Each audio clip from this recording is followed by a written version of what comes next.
Welcome into Clippers Talk. I'm at a Moslin live here from Burbank. Good to be with you guys. Please subscribe, save, hit the like button, follow me on X at follow@may as well as coming up on today's show.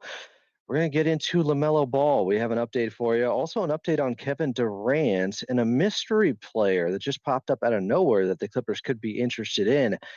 But first, with a little bit of news breaking yesterday regarding the Clippers front office, I thought we'd bring in our friend from Sacktown.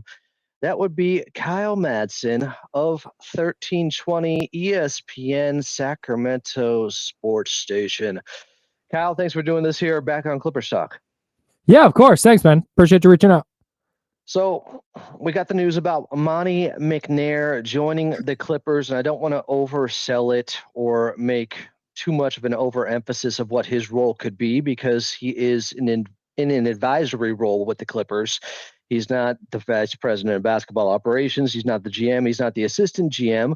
But I do think it's interesting after his tenure with the Kings just ended in April to just dig into what some of his philosophies were, his tendencies as the main guy, even though we know there's something going on with ownership there having a say as well. And I want to ask you about that too. But just in terms of basketball philosophy, principles, and convictions, where does Monty McNair, I guess, stand, and what can the Clippers and their fans look forward to? That's a really good question that I'm not sure we totally figured out during Monty McNair's tenure in Sacramento. Now let me back this up. Monty McNair oversaw the construction of the team that got the Kings out of their 16-year playoff drought. He didn't draft De'Aaron Fox, but he did draft Tyrese Halliburton. He executed the Sabonis trade, which again looks terrible in retrospect, given the direction the Pacers went and the direction the Kings have gone. But the issue was not that trade. The issue that Monty ran into is after the 22-23 season, when the Kings finally made the playoffs and they lost in 7 games to the Golden State Warriors, it was really clear that that team needed more size and more athleticism. And then they didn't do anything about it in the offseason. They added Chris Duarte. There were a bunch of mismanaged picks in there where they're just giving away second-round picks to offload money, which might have been an ownership thing. Nobody's quite sure on that. But it was just a mismanaged roster. And for 3 years, we'd been talking about, man, this team needs more size and athleticism on the perimeter. This team needs more size and athleticism on the perimeter. It's why they had so much trouble with the Clippers. Clippers got a bunch of guys, Amir Coffey and Derek Jones and all those guys that give the Kings a lot of problems. So that is where Monty McNair came up short. It was way too many guys that were 6'3", played below the rim. Not enough focus on defense. That was a big cause of friction between Mike Brown and Monty McNair. Was Mike Brown wanted this kind of defensive first team, and Monty McNair did not really provide the assets to give him that. All that said, he identified players like Tyrese Halliburton. He identified Keegan Murray via the draft. Keegan Murray's a pretty good young player. So he's not terrible at what he was doing. I just don't think he should probably be running an NBA team anytime in the near future. Kyle Madson from the Insiders on ESPN 1320 is our guest here on Clippers Talk. Follow him on X at Kyle A. Madson. So you mentioned Mike Brown there, and I guess we can start with that because I believe he had just signed an extension within the past year and then was let go before the trade with De'Aaron Fox. So that was a part of the domino effect going on and kind of the undoing of all the goodwill that he had earned in Sacramento. Just what went awry? Was it not having those defenders? Was it different philosophies? Was it players in Mike Brown? Or was this just Monty McNair and him having a conflict? It was a little bit of everything. I don't think the Mike Brown decision was Monty McNair's. I don't think anything having to do with Mike Brown had to do with Monty McNair there with his extension and then his subsequent firing. Was it 31 games into this season or whatever it was? There was a definite philosophical difference between Mike Brown and Monty McNair, but the De'Aaron Fox in his first media appearance after he got traded to the Spurs mentioned how Mike Brown talked about all the time needing to win with defense. And he said, he mentioned the size and the length that the Spurs had as a foundation to kind of move on a championship path. So it's really clear, like, that's what Mike Brown was preaching. De'Aaron Fox asked for a trade because Mike Brown got fired. He was sick of the tumult with the organization, and I, from what I understand, more or less told the team, if Mike Brown goes, I go. And the team decided that it wanted to still let Mike Brown go, and De'Aaron Fox exited with him. And when Fox said that at his first press, not really press conference, press availability with Spurs reporters, that just really put my antennas up. Like, oh, this is what Mike Brown talked about all the time, and it's what the Kings did not have nearly enough of in terms of high quality defenders and players with length. Was it Monty McNair having a proclivity for guards and smaller guys because wings just weren't available? Were there certain guys they missed out on specifically? I guess I'm asking, is that how he wanted to build the team, or is that just what they could do in Sacramento? Maybe a little bit of both, but it felt like it was how he wanted to build the team. Like they had Malik Monk and they had De'Aaron Fox, and then Keon Ellis has been a really nice undrafted find for them. A really high quality defender. I think he's 5th in the league in true shooting percentage last year. Really, really good player, particularly as an undrafted guy. And that's a good guard rotation. And then they go draft Devin Carter, and it was just like, what again? We're doing this again now. So it was really, really strange how they went about adding players. I think it was because, I don't know this for sure, I've not talked to the guy about it, but it seems to me that Monty McNair views basketball like, I need to find really good offensive players. The goal of the game is to put the ball in the hoop. And so I'm going to try and find the players that best put the ball in the hoop, and then we can figure out the defensive part later.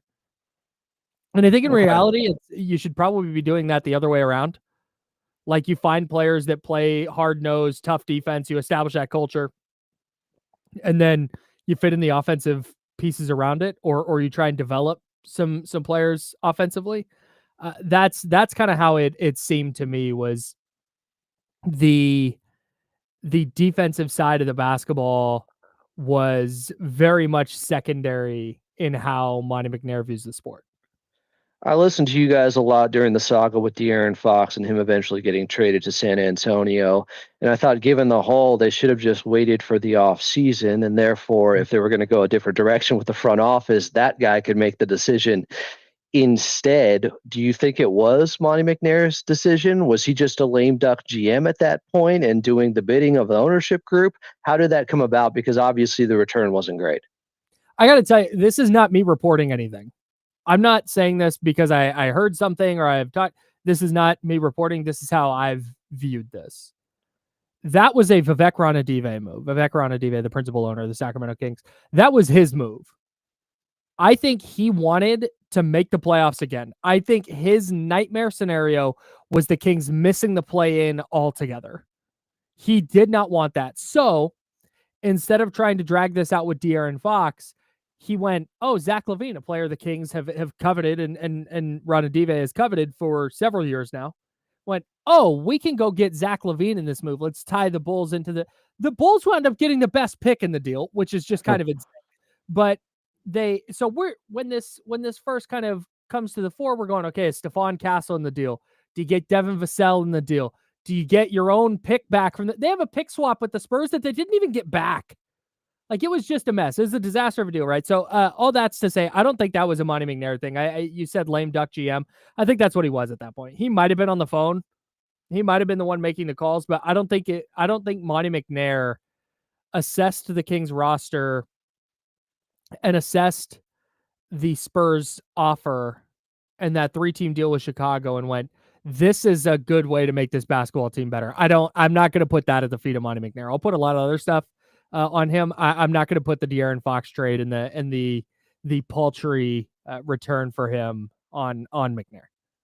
You mentioned that's just reading tea leaves. That's your view. How do you kind of parcel through when to see it as a Monty McNair move versus a Vivek move? How do you kind of rationalize, okay, this wasn't Monty, but this was? How do you figure that stuff out? I think it was all Monty right up until the end, just because you could see the way the season was going, and you could see the way um, the couple seasons prior had gone. They won 48 games in 22-23. They won 46 games the next year, and then last year they won 40, and they were not tracking to win a ton of games at any point last year. So I think it was just kind of a known thing that, oh, Monty McNair is not long for this job.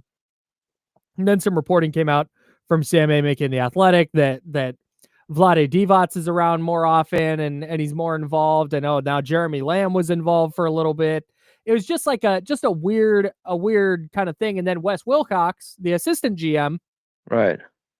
whole bunch of stuff with Wes Wilcox that we don't need to get into. But then he dipped for the University of Utah GM job, I think, is where he ended up landing at the University of Utah. He dipped for that job before the season ended, and you just kind of knew, all right, Monty McNair's on his way out. So when that deal happened, when the De'Aaron Fox deal happened at the deadline, and you see the return they got for it, it was just really clear at that point that, all right, Monty McNair's on his way out, and there's no way that Vivek Ranadive, given what we know about him from the last 15 years or whatever that he's owned the team, there's just no way he sat back and went, yeah, Monty, do what you got to do. I'll be over here hanging out.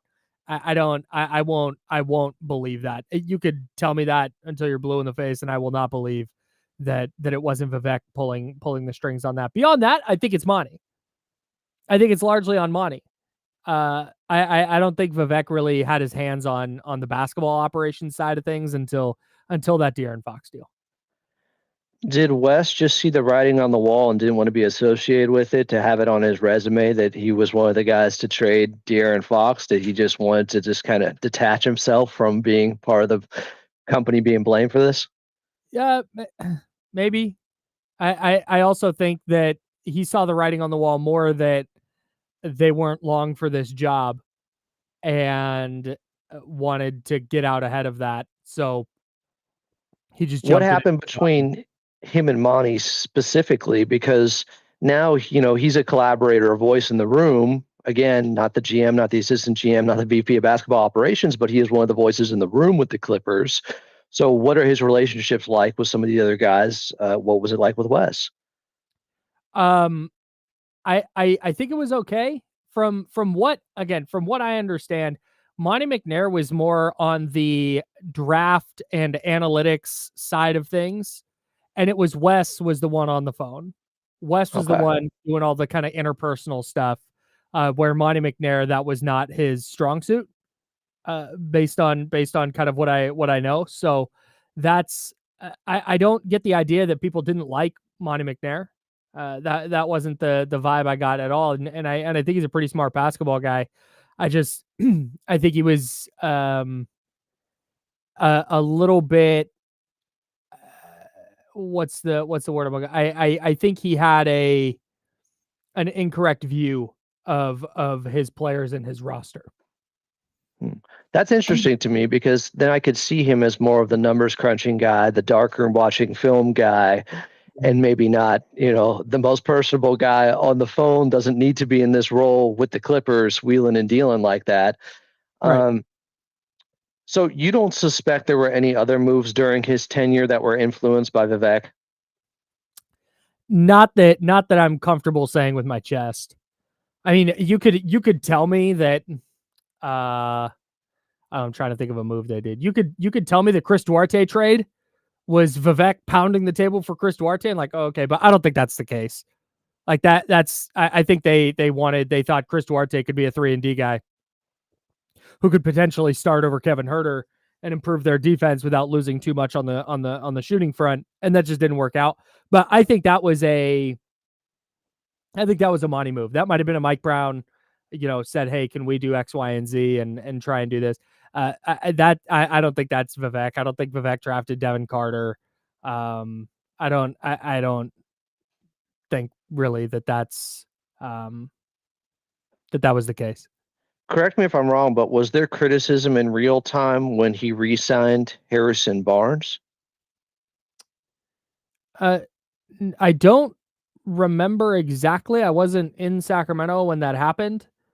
Um, but I don't remember Okay. that offseason. Overall, though, lack of wings, lack of defenders, too many smalls, too many guards. Of course, now there's no point guard in Sacramento. But that I'm was sorry. the Let me back up. The Harrison Barnes thing. I'm sorry. I had my timelines mixed up. Yes, the decision to quote unquote run it back though was not like it was more like, oh, this better work. It wasn't a, at least for me, like a catastrophic mistake to re-sign Harrison Barnes when they did it the money that they did.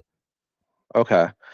So Monty McNair, though, in general, the prevailing criticism was just he didn't have enough defenders.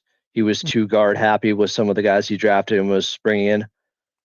Yeah, that was just kind of um it guard happy, or just not like a couple years ago they brought in like Nerlens Noel and JaVale McGee, and there was another center in there, Alex Len, Right. who wound up sticking around. He was involved.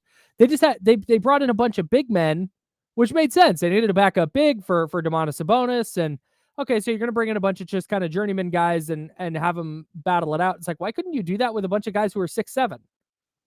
Like, what's the issue with going and trying to find and develop a player who's a potential 3-and-D wing and a rotational player for you? It just never really, he didn't do that ever. And that was the thing that didn't make sense, especially given that he came from the Daryl Morey Rockets, Right. where when they were giving the Kevin Durant Warriors all they could handle, it was PJ Tucker and it was Trevor Ariza, and Chris Paul and James Harden obviously were outstanding, but it was just a bunch of switchable defensive guys who could knock down a three. And then he gets to the Kings, and it was really clear, dude, they are a couple of these guys away. They could have really used a Derek Jones Jr. Like, that's a player that could have really helped Sacramento, and they just never got clearly Derek Jones or any player like that in the building. And then I don't have the list in front of me, but they made a bunch of deals where they were just offloading picks, like just for like nothing. They gave up a second round pick to acquire Jalen McDaniels. Jalen McDaniels. Jaden plays for Minnesota. Jalen McDaniels, and then like traded a second to get off of his money before the season. It was weird stuff like that where they didn't have the assets to go get involved for PJ Washington. PJ Washington, a player who helped Dallas get to the finals, would have really helped Sacramento, and Sacramento just couldn't play. Daniel Gafford, exact same deal. They didn't have the assets to go play in that pool, and those are not like deep pools. That's not trying to trade for LeBron freaking James or something. It's Yeah. just, hey, can you go get a rotational player? And they just didn't have the assets to do it. So yeah, asset management was a problem. And then, just like I said, identifying the roster's weaknesses and addressing those was a huge issue. Do Kings fans typically blame him for what occurred the last year, or is it just the common denominator is ownership, and that's led to a constant state of flux and dysfunction? Both. I Yes. I definitely think that a lot of it gets laid at Monty McNair's feet, and it should. He made some not so good moves. He made some good moves, but made more bad ones, and did a lot of like, exercising patience and want to maintain financial flexibility and this and that. But when you zoom out a little, it's just there's a common denominator. There's one thing that's been the same with the Kings for the last, like I said, the better part of the last 15 years, and it's the owner. And when you start talking about the Zach LaVine trade, and you start wading into the pool of, hey, would the Kings go into the luxury tax? Like, it feels like they just dumped a second round pick to lose 4.6 million. Like, that's where the ownership stuff starts to come in. So I don't think there's like animosity toward Monty McNair. He just he got them really, really close and didn't quite finish the job in terms of the team build. I think more the frustration now is pointed at the owner for sure. Is Vivek somebody that's looked at as someone like? It doesn't seem like he's the villain necessarily because he's a good guy. He wants them to be good. He just doesn't know how to get it done at this point. He doesn't empower the right people.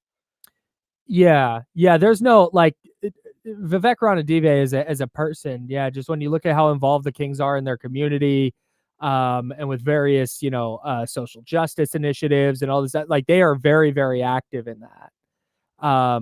But as far as running a basketball team, it's like the sentiment is less like sell the team and more like just get out of the way. Mm. Which is why there's some optimism. Okay, he knows Scott Perry. He respects Scott Perry. Maybe that's a Kings new GM. Maybe they'll let Scott. Maybe he'll just say, "Hey, Scott Perry, go and do your thing. If you got to dip into the luxury tax, cool. Just go do what you got to do. I'll be over here." That's I think the what people are hoping for. And to be fair, I think that's what they did early on with Monty McNair. And then McNair came up short, and then came up short, and then came up short again, and Vivek stepped in.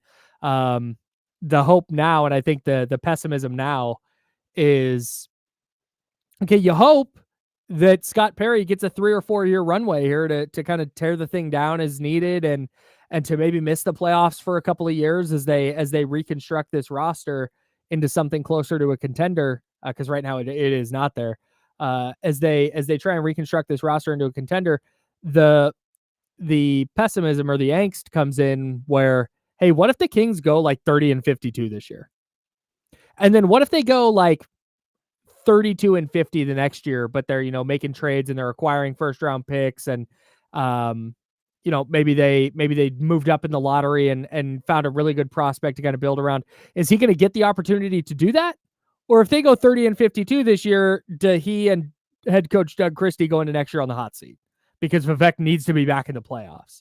Like that's I think where the consternation is with ownership. Well, and you mentioned some of the hope there too. I think the hope with Monty McNair and the Clippers is it's just a better fit because Steve Ballmer doesn't meddle with basketball stuff. He delegates. He makes sure to let the basketball guys do their thing. And it seems like he's an analytics-driven guy that he can kind of work in the background, crunching those numbers, as I mentioned earlier. But there were obviously wins, and I think he has drafted well overall. He drafted Halliburton. He ends up trading him. I was against it to start with because I just felt like you have him under control for 7 years on a cheap deal. Like you have to hold on to a guy like that. But I get the philosophy of he and De'Aaron Fox aren't going to work together. And Sabonis, obviously, got them to that, pretty magical run for the Kings and the Beam team in 2023. What were some of the other wins he had? You mentioned Keon Ellis, bringing him in undrafted.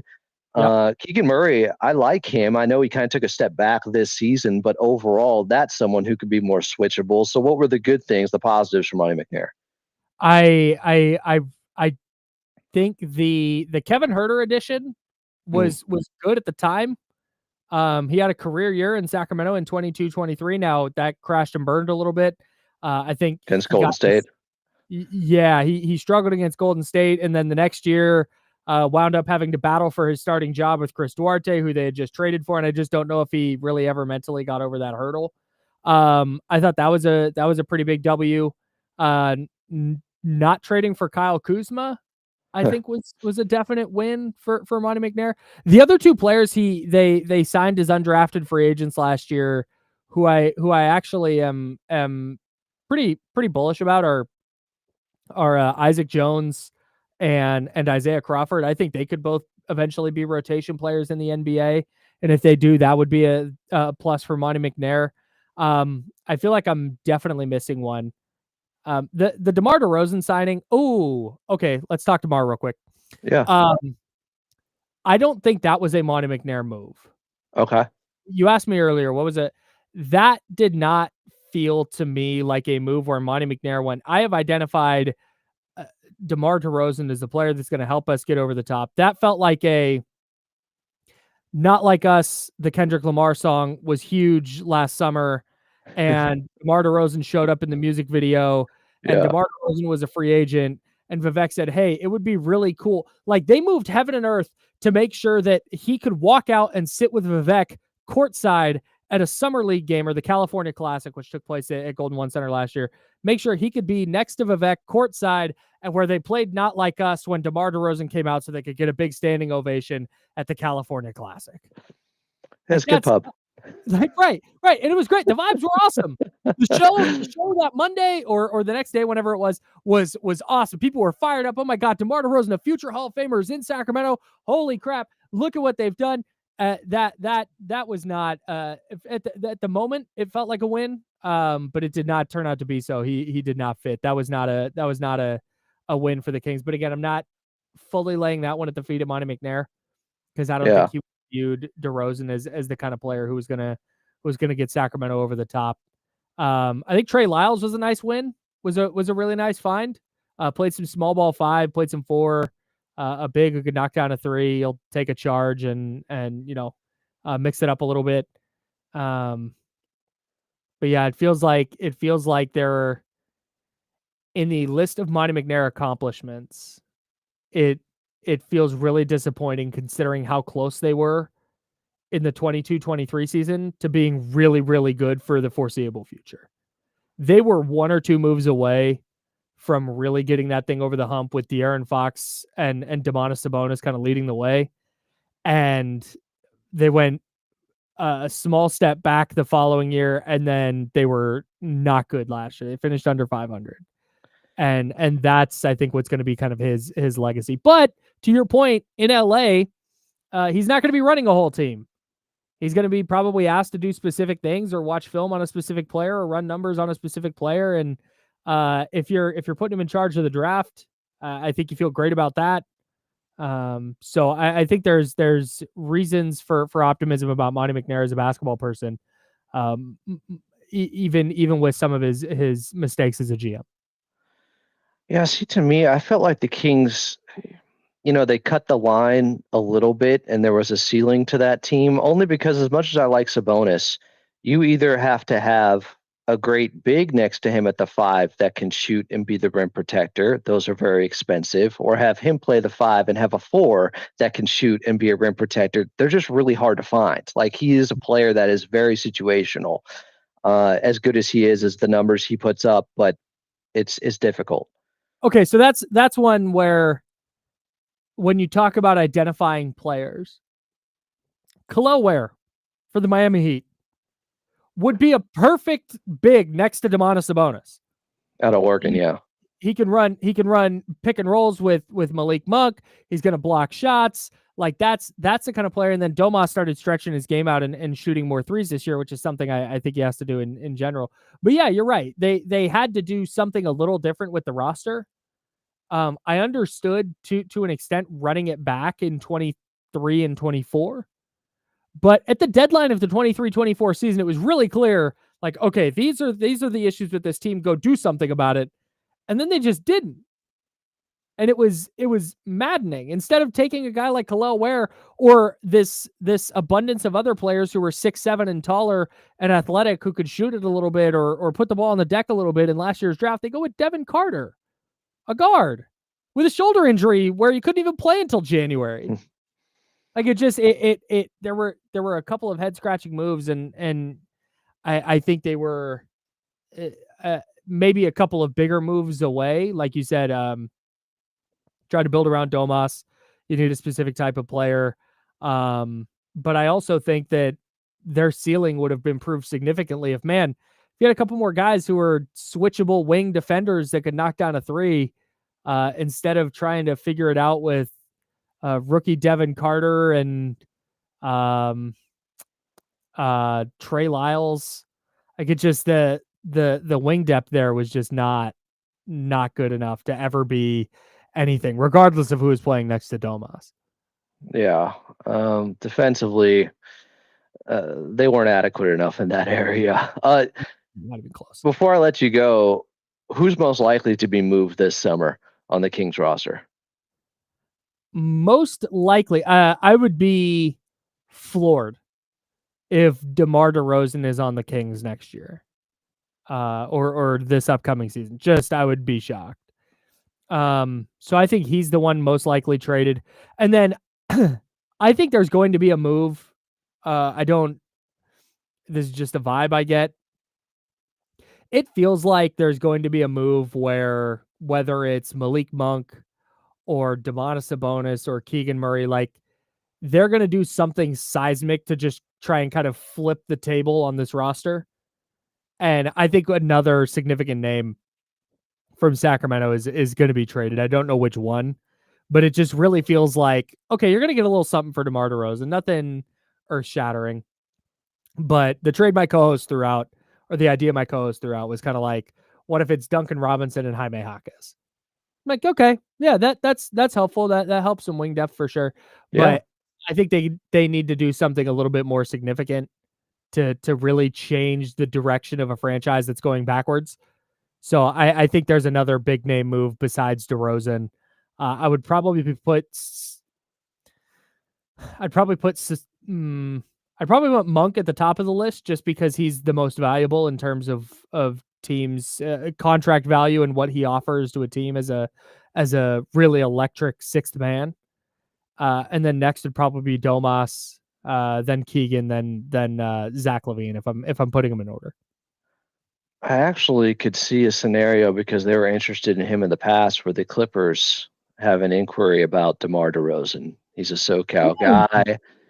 I don't know if I love the fit with him and Kawhi both hunting out the mid-range. But I think it's possible out there. I don't know if it would be Norman Powell or someone like that.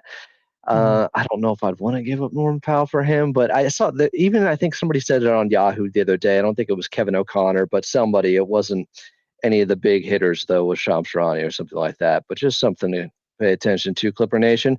He is Kyle Madson. Pay attention to him on ESPN 1320 with the Insiders. Kyle, appreciate all the intel on Monty McNair. Thanks for coming on Clippers Talk again. Anytime, man. Appreciate you. All right, be good. There goes Kyle Madson. Good to have him on the show. We did a Kings Clippers preview late in last season where obviously there were some heavy stakes between the teams in the standings. It was good to have him back on again. He can be followed on X at Kyle A. Madson. So somebody immediately in the comments section, and I'll be with you guys for another 15 minutes here, said trade Sabonis to the Clippers. Like, Edward, I just brought up how he can have some real flaws because he can't really play next to Zubats. So Sabonis doesn't, maybe he gets there eventually. He's still young enough, but I don't trust his outside shooting enough to play him at the 4 next to a 5 that can't shoot it. Even though he shot 41% from 3 last season, we're talking low volume, 2 3-pointers attempted per game. So 156 threes attempted on the year. The year before that, he shot 38%, but he only attempted 87 3-pointers. His strength is rebounding and being close to the basket. So it's a fit problem with Sabonis. Like, some people just don't get that. Edward clearly doesn't. Like, you have to have one of Sabonis or Visa Zubats has to be a really good shooter for them to play next to each other. And neither have proven that at this point. Good to have Kyle Madson on, though. I really appreciate the insight there on Monty McNair. And I do think we really keyed in and honed in on what his role will be, because it was Wes Wilcox who was doing a lot of calling for the trades, and Monty McNair kind of running the numbers, being the spreadsheet guy. I think he could do a great job with that with the Clippers. And we mentioned he drafted a lot of good players with the Sacramento Kings. He had success there. And many of you will say the Clippers haven't had as much success drafting over the years. So congrats again to Monty McNair being now part of the Clippers front office in an advisory role. I saw this over the last 24 hours. We got 2 videos. 2 from LeVar Ball, once again trying to campaign for his son in LaMelo and Lonzo to both be traded to the Clippers. Where did I find this? Where else? Clippers Reddit. Let's hear from LeVar. One of these videos I haven't heard from yet. If you want a championship. Oh, come on. Listen to me. I'm making it very easy. Everybody trying to go out and make these trades. Hey, Melo should be over here. Melo should be over here. I don't care where you put Melo. But what I do tell you, if you put him with his brother, he will go to his original spot, which is the 2. Which y'all trying to make him a 2 anyway. He love to score. But the only person he'll move over from the 1 spot is his brother Lonzo. Get Lonzo and Melo and Jello. Can't nobody beat my 3 boys playing fast. Guess what? Indiana Pacers are in the goddamn finals doing what? Playing that speed game. What I done taught my boys from day 1. Can't nobody beat my boys together. So the Clippers, bring them goddamn ball boys home and let's go get this championship and quit messing around. All you fans who want a championship back in LA, yes, whole new arena with the ball boys, who ain't gonna come watch that show? I guarantee. Yes, you got Oklahoma picking up full court. Yeah, why? Man, my boys been picking up full court all their life together. They can't do it by themselves. But if you want a championship, Boma, I'm talking to you.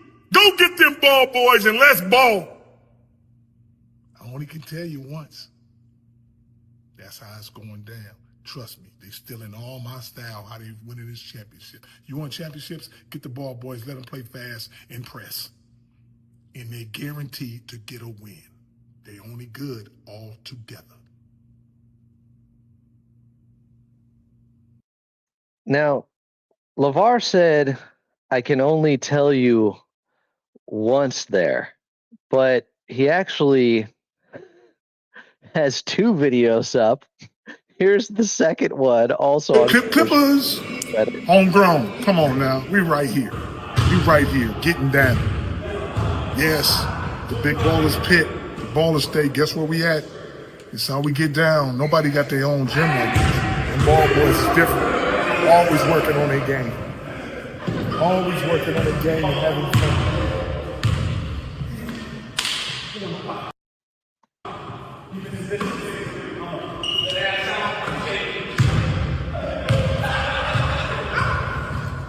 Yeah, they don't miss no shots. Come on.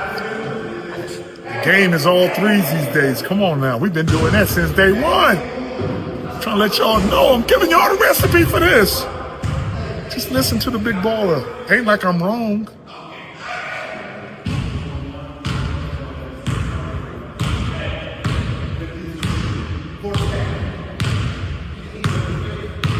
Making these long shots look so easy. Man, come on. All the boys can shoot that ball. All of them shoot that ball. From a long distance. Ain't no baby's distance. From the long distance. Oh my God. Is it that easy? Is it that easy? Yes. You don't think they've been practicing these shots all this time? All this time? Back and forth. Back and forth. Look, very easy.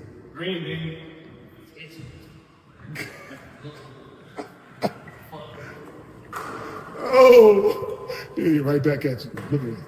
Guarantee you make it. Follow the leader. Follow the leader. Come on now. Come on now. Follow the leader.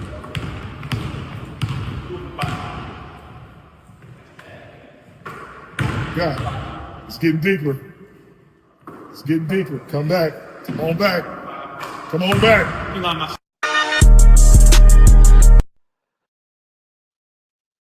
The Triple B emblem there. Look, you can say what you want about LeVar Ball in his bombastic ways and his hyperbolic speaking. He loves his boys. He's a good dad. And it's worked in the past with him putting pressure on the Lakers to draft Lonzo Ball. They could have had, Jason Tatum. Is it going to work this time with getting all of his sons, one back in the league, but getting LaMelo and Lonzo to the Clippers? Lonzo Ball just signed a new 2-year deal at the end of last season with the Chicago Bulls. Doesn't mean can't be traded. He's had major injury issues, but I just wanted to keep you guys abreast of the situation since it's LeVar, and love him or hate him, He means well. He's tried to get his sons near him in Southern California. I don't know how you can hate on that. Edwards said, hell no to DeRozan. He disrespected the Clippers franchise years ago by leaving us high and dry in our free agency meeting with him. Miles Johnson said, I'm not for a KD trade, but if you could do it without Zoo, it's worth taking a look at. He also said, love Lamar, man. Edwards said, I wouldn't mind Melo and Lonzo for the right price, man. I love that energy. Leave Jello in the fridge. I'll leave him in the studio. That song's a hit. Tweaker. Quentin Cornett said, Adam, why you keep holding what I said about Zubats earlier this year when I called in and complimented him, man? Don't do that. I haven't even brought that up in this show. Quentin, I didn't even mention it. Elijah said, I like LaMelo a lot. Gets our team younger. Think Melo is way better than Hallie. Well, he hasn't proven that yet. Put him around a better team similar to other Hornets players. Think you see him in a conference finals. I'm interested in LaMelo Ball. I've bought some stock on LaMelo Ball, but there's real injury issues, winning habits issues. I believe Justin Russo said on Clips and Dip that he's played less games the last 3 years, LaMelo Ball and Kawhi has. Denny Guan said, is this speculation? It's all speculation. Edwards said, Lonzo has so much skill as a point guard. He didn't even need his athleticism. He can run an offense. He reminds me of Andre Miller. I don't hate that comp.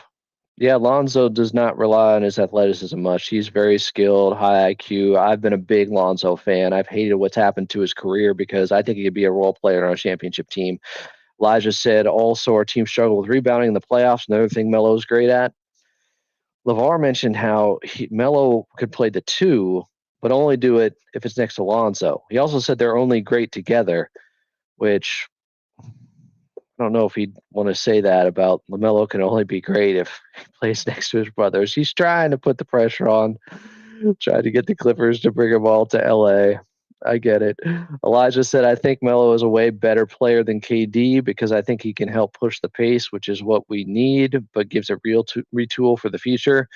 He is not a way better player than Kevin Durant today in Big 2025. He's not. If you talk about him for the future and what the Clippers' needs are, sure, it might make more sense to bring in a young guy. But again, he's been very injury prone. Bastian Schweinsteiger's hating. Haven't seen him for a while. What time do we play tonight, says the mush. Edwards said Curry had bad ankles coming into the NBA. Golden State took the risk, and look how it turned out. Yes. He also, I don't think, missed as much time as LaMelo did when he got into the NBA. Clay said both Ball brothers are good, but injury prone. Like, one guy's ankles has no bearing on what's going to happen to somebody else's body. So I don't get no correlation here. It doesn't make much sense. It's an example of a guy who was injury prone, but everybody's body's unique. It doesn't mean LaMelo Ball is going to have a healthy career the rest of the way. Miles Johnson, he also has wrist injuries. Miles Johnson said, don't you think it's weird we've heard nothing on Harden in relation to his contract and returning less than 2 weeks till his opt-in? Not really. That Mexican Nara said we should only use first-round picks for young stars. No KD, let this era go. So speaking of Kevin Durant, there was an update earlier that I should probably bring this up. It was Shams Charania, and I didn't even get a chance to listen to the audio in the latest regarding KD, and the latest regarding Tyrese Halliburton is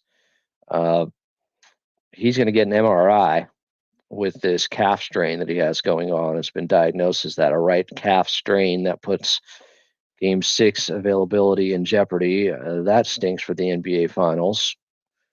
But earlier today, Shams Charania, was it yesterday? I know he gave the update somewhere. Maybe it was on a different show and he didn't post it to his own Twitter account. But it was sounding like Miami, I think, was more realistic. Okay. From the Pat McAfee show, Shams Charania said, the Rockets and the Heat are more realistic landing spots for Kevin Durant than the Spurs at the moment. Okay, since those were the top 3 teams, apparently, that he was interested in, But then, and I put this up at Follow Out of May on my X account, Brian Windhorst came out and said that I would not rule out the Suns not being able to get a trade they like and having to make a decision like, do we not trade him at all? Unquote. Does anybody really know anything about Kevin Durant? What's going to happen? If we've gotten to the point where it could be all these different teams and now, well, maybe they won't do it at all. Does anyone have anything concrete on KD? I'm getting kind of annoyed here because it seems like everybody's covering all their bases, just saying it could be this, it could be that, it could be that. So then when it happens, they can say, oh, I had that one. I had that one. That was one of my guesses. It's like the guy that fills out 20 different brackets for March Madness. And, you know, when St. Bonaventure wins or something like that, they can say, I had that on this bracket. Who cares? You get one bracket. You don't get 50 million different guesses for where KD is and then get to pat yourself on the back for getting one of them right when one of them has to be right. That's what it's gotten to with the media and Kevin Durant right now and the insiders and the reporting. It's getting pretty frustrating to me. I don't know what to believe. So are the Clippers still in the mix? I think it's possible based upon the fact that now Brian Windhorst is saying, well, Phoenix might just keep him. Okay. Before it was a done deal that he was going to get traded. We're talking months ago. He was going to get traded at the deadline. Didn't happen. But he's for sure getting traded this offseason. But now, maybe they don't trade him at all. Probably by the time I'm done with this show, he does get moved. It's just the reporting on Kevin Durant. I don't know what to think. So then I saw this earlier, and this came out of nowhere. But I guess it was at Bovada. They have odds on where Terry Rozier is going to go, and the Clippers are the favorites to be Terry Rozier's next team. They're plus 325, which means if you bet $100, you make $325. Now, not too far behind it will be the Denver Nuggets. And then the Olympiacos, is that a team overseas? Is that a Greece team? Any Big Three team is plus 550. Any G League affiliate is plus 600. Then the Hawks are plus 800. Like, what are we doing here? I don't know if anyone's seriously betting on Terry Rozier, but the first thing I wanted to point out was that, and I said this on X, Rozier is making $26.6 million and is on an expiring contract. I would assume the Clippers would be getting back a young guy or draft capital too if they made a move for him, as the Miami Heat might just be trying to move on from Terry Rozier because it hasn't exactly been a successful pickup. I don't know if you guys have watched his time with Miami. It was a move that got some buzz when they brought him in during the 23-24 trade deadline, I think it was, where with Charlotte, he had been averaging 23 points per game at 46% shooting in 30 games that season for the Hornets. And then he got to Miami and the scoring went down to 16 points per game. The efficiency was down to 42% from the field. And then last season, he just had a brutal year. Terry Rozier, this is scary Rozier. Just 10.5 points per game, 39% from the field, 29% from the outside in 64 games for the Miami Heat. He's only 30. The Clippers were rumored to be interested in him a couple of years ago. I could see it with having a combo guard like him in the starting lineup next to James Harden for more scoring pop. And then he can also be somebody that brings the ball up, and he's on an expiring. And if you can get a young player out of it, because Miami just wants to dump him, and he can be a reclamation project like Reggie Jackson was, I can see it. I don't hate the idea. Now, there is a situation with him currently. I think he's still being investigated, allegedly, for betting on a game. I'll just read what the Wikipedia says here. I have no idea if this is true. On January 23rd of 2024, Rozier was traded to the Miami Heat in exchange for Kyle. Okay. That's not what I was looking for. On January 30th of 2025, the NBA announced that Rozier was under investigation by federal authorities in connection with a sports betting scandal over a 2023 game where a high volume of bets were placed on the under for Rozier's performance, in which Rozier left the game with a foot injury after 9 minutes. I don't know if the investigation is ongoing, if it's active or not. This was from January, earlier this year. Who knows? Just thought it was relevant and I'd bring it up to you guys. That's all I got for today's episode. I know some people are going to say Rozier is terrible because of how he played last season. You know how Reggie Jackson was playing before he came over? You know, like, what's the saying? Past performance is not indicative of future results. Like, it doesn't automatically carry over from one season to the next if you were playing good or playing bad. Hence, Terry Rozier, even while being traded midseason, went from playing really good to really poorly. So, change of scenery could make a difference. I don't know if the Clippers are interested.